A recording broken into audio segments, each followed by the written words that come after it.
এই শাওয়ালের 6টা রোজার জন্য আবার কোন কোন ক্ষেত্রে ডাবল অফার আছে। একটু বুদ্ধিশুদ্ধি থাকলে দেখবেন যে আপনি অনেক অল্প আমল করেও আল্লাহ তাআলার কাছে অনেক বিপুল পরিমাণ সওয়াব পেয়েছেন। সে সুযোগ আছে। যেমন এই শাওয়াল মাসেরও চাঁদের ওই যে 13, 14, 15 তিনটা দিন আছে না রোজা রাখা সুন্নাত, ওই দিনগুলো রোজা রাখেন, পাশাপাশি আপনি শাওয়ালের 6 রোজারও নিয়ত করেন, অর্থাৎ একসাথে ডাবল নিয়ত করেন, ইনশাআল্লাহ সেটা আদায় হয়ে যাবে। তাহলে ডাবল নিয়ত হয়ে গেল। সোমবার বৃহস্পতিবারের সাথে আপনি প্লাস করতে পারেন, কিন্তু যদি সোম বৃহস্পতিবার আর চাঁদের 13, 14, 15কে আলাদা রেখে এটাকে 6টা রাখেন তাহলে তো সবচেয়ে উত্তম, সেটা বলাই বাহুল্য। যে ব্যক্তি রমজান মাসে রোজা রাখলো, রমজান মাসের সবগুলা রোজা যে রাখলো, সুম্মা আতবাআহু সিত্তাম মিন শাওয়াল, রমজান মাসের পর যদি কেউ শাওয়াল মাসে 6টা রোজা রাখে, কয়টা রোজা? 6টা রোজা রাখে। কোন মাসে? শাওয়াল মাসে, যে মাসটা চলছে। তাহলে কি হবে? কানা কাসিয়ামিদ দাহর, তাহলে সে সারা বছর রোজা রাখার সওয়াব পাবে। আপনি 30টা পাইছেন, 30টা রাখছেন, এক মাস রমজান মাসের সওয়াব পাইছেন। সাথে আর শুধু 6টা প্লাস করলে অফার হলো 12 মাস রোজা রাখলে যে পরিমাণ সওয়াব পাইতেন আপনার অ্যাকাউন্ট আল্লাহ সেই পরিমাণ সওয়াব জমা করে দিবেন। তাহলে কোনো বুদ্ধিমান মানুষের শাওয়ালে 6 রোজা রাখা ছাড়া উচিত না। অনেক উলামা একরাম এই হাদিসকে ব্যাখ্যা করেছেন এইভাবে যে আল্লাহ রাব্বুল আলামিন সাধারণত নেক আমলগুলোকে 10 গুণ পর্যন্ত বাড়িয়ে দেন, কোন কোন ক্ষেত্রে আরো বেশি, দানের ক্ষেত্রে 700 গুণ আল্লাহ বাড়িয়ে দেন, কাউকে কাউকে হিসেব ছাড়া দেন। এই যে সাধারণত আল্লাহ তাআলা নেক আমল করলে কয় গুণ বাড়িয়ে দেন? 10 গুণ। কয় গুণ বাড়িয়ে দেন ভাই? 10 গুণ। তো আমরা রমজান মাসে রোজা রাখি, সাধারণত সারা মাস 30 হয় সর্বোচ্চ, কখনো কখনো 29 হয়, 30 বেশি তো আর হয় না। তাহলে 30 হলে 30টা রোজা আমরা রমজান মাসে রাখলাম, আর শাওয়ালে যদি 6টা রাখি তাহলে কয়টা হয়? 36 রোজাকে যদি আপনি 10 দিয়ে গুণ দেন সমান সমান কত হবে? 360। সারা বছরের হিসাব পাইছেন ভাইরা আমার? এই জন্য আল্লাহ রাব্বুল আলামিন আমাদেরকে সারা বছর রোজার সওয়াব দিবেন। শুধু রমজান রোজা রাখলে সারা বছর রোজার সওয়াব পাবেন না। রমজানে 30টা রাখতে পারছেন, সাথে আর শুধুমাত্র 6টা যদি প্লাস করতে পারেন এই মাসে, শাওয়াল মাসে, তাহলে এই 6টার কারণে ওই 30টা আর 6টা সব মিলিয়ে আপনি সারা বছর রোজার সওয়াব পেয়ে যাবেন ইনশাআল্লাহ। চেষ্টা করা যাবে না ইনশাআল্লাহ? আল্লাহ আমাদের সবাইকে তৌফিক দান করুন। এই শাওয়ালের 6 রোজা নিয়ে আমাদের মা বোনদের একটা কমন প্রশ্ন আছে, অনেক ভাইদেরও কমন প্রশ্ন আছে। সেটা হলো যে কারোর যদি ভাঙতি রোজা থাকে, কাজা রোজা থাকে, যে গত রমজানে আপনি হয়তো অসুস্থতার কারণে 2টা রোজা রাখতে পারেন না, 4টা রোজা ভাঙা পড়ছে, কোনো মা বোন মাসিকের কারণে তার কয়টা রোজা, 7টা 8টা রোজা বা 10টা রোজা 5টা রোজা তার ভাঙতি পড়ছে, এই রোজাগুলো তিনি আগে রাখবেন নাকি শাওয়ালের 6 রোজা আগে রাখবেন? এটা হলো প্রশ্ন। এই প্রশ্নের উত্তর হলো অবশ্যই রমজানের রোজাগুলো আগে রেখে তারপরে শাওয়ালের 6 রোজা রাখতে পারলে বেশি উত্তম। কারণ নবী সাল্লাল্লাহু আলাইহি সাল্লামের হাদিসে আমরা দেখি তিনি বলেছেন, যে ব্যক্তি রমজানের রোজা রাখলো এরপরে শাওয়ালের 6 রোজা রাখলো তার জন্য ফজিলত হলো সারা বছর রোজা সওয়াব। তাহলে আগে রমজানের গুলো শেষ করে তারপরে শাওয়ালের 6 রোজা রাখতে পারলে বেশি ভালো। কিন্তু যদি কোনো মা বোন বা কোনো ভাই তার মনে হয় যে না, ভাঙতি রোজাগুলো রেখে তারপরে আবার শাওয়ালের 6 রোজা রাখা আমার জন্য কঠিন হবে, গড়ে 10-15টা রোজা রাখতে এক মাসে আমার জন্য চাপ হয়ে যাবে, তাহলে যে কোনো একটা অপশন যদি বেছে নিতে হয় তাহলে আমি বলবো অবশ্যই আপনি শাওয়ালের 6 রোজা, যেহেতু শাওয়ালের পরে আর প্রযোজ্য হবে না, এর সব শাওয়ালের পরে আর পাবেন না, এজন্য শাওয়ালের গুলো আগে রেখে ফেলেন এবং কাজাগুলো যদি পরে রাখেন, ইনশাআল্লাহ আপনি পরিপূর্ণ সওয়াব পেয়ে যাবেন।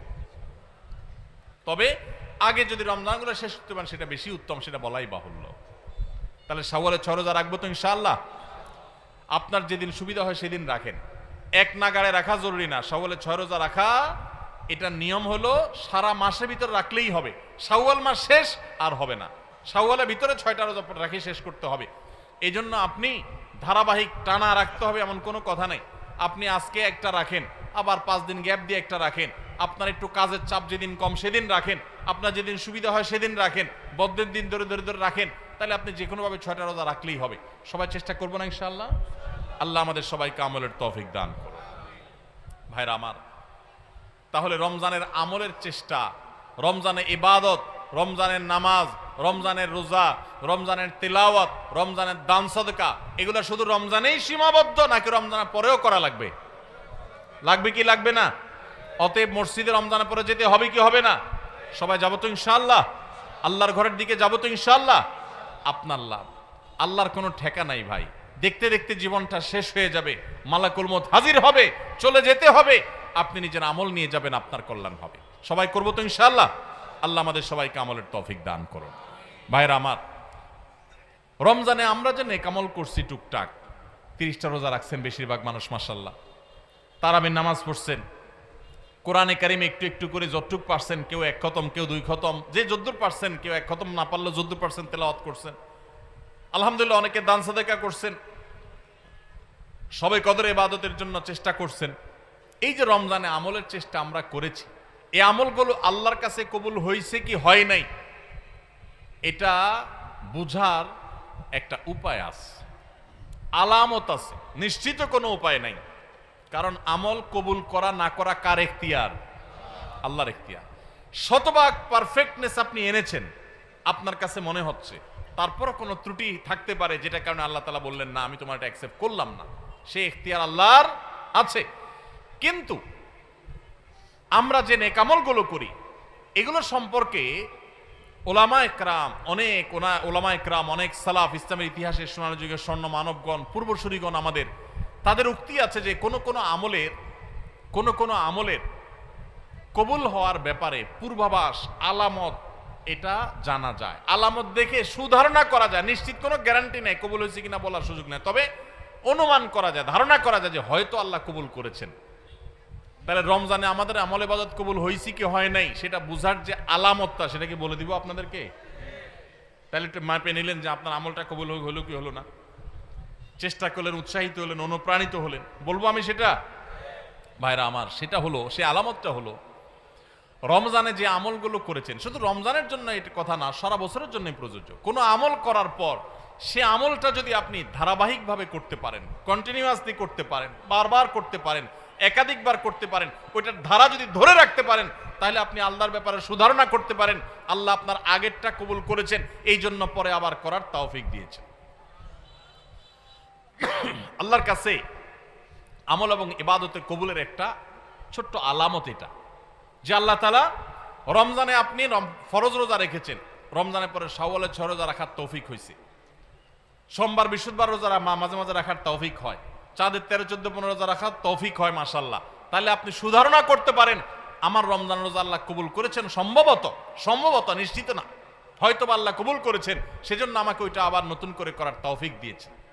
রমজানে আপনি তারাবির নামাজ পড়েছেন, রমজানের বাইরে 5 ওয়াক্ত নামাজ ধরে রাখছেন, তাহাজ্জুদ মাঝে মধ্যে পড়ার চেষ্টা করেন, হিম্মত করেন, নিয়ত করেন, সুধারণা করতে পারেন আল্লাহ হয়তো আমার রমজানেরটা কবুল করেছেন। কারণ আল্লাহর পদ্ধতি হলো, কোন আমল করার পর বান্দা সে আমলটা যদি আল্লাহ অ্যাকসেপ্ট করেন, ওই আমলটা বান্দাকে নিয়মিত করার সুযোগ দেন, তৌফিক দেন। এটা দেখে আন্দাজ করা যায় যে হয়তো আল্লাহ তাআলা আমল কবুল করেছেন।